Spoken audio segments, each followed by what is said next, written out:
ก่อนจะไปรับชมคลิปอย่าลืมกดไลค์กดแชร์และกดติดตาม Subscribe เพื่อเป็นกำลังใจให้ข้าพเจ้าในการเฮ็ดคลิปต่อๆไปขอขอบใจสบายดีมื้อนี้เราจะมาเรียน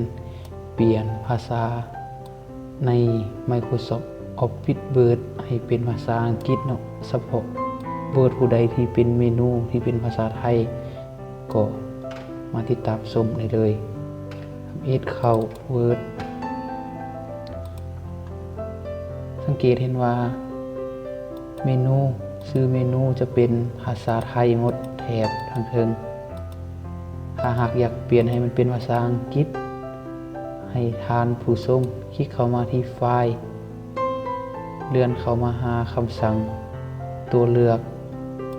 คลิกใส่แล้วไปหาคำสั่งภาษาให้เปลี่ยนเป็นภาษาอังกฤษตั้งเป็นค่าเริ่มต้นคลิกใส่แล้วทางลุ่มก็เปลี่ยนคือการใส่อังกฤษตั้งค่าเริ่มต้นอังกฤษตั้งค่าเริ่มต้นคลิกตกลงหลังจากนั้นมันจะถามว่าปิดโปรแกรม Microsoft Office แล้วเปิดขึ้นใหม่อีกครั้งภาษาจึงจะถูกเปลี่ยนตกลง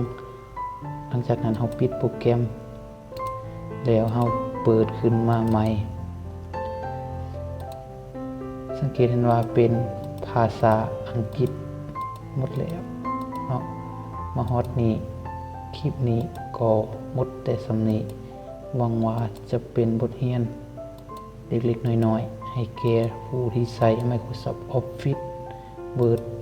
หมดทุกคนขอขอบใจ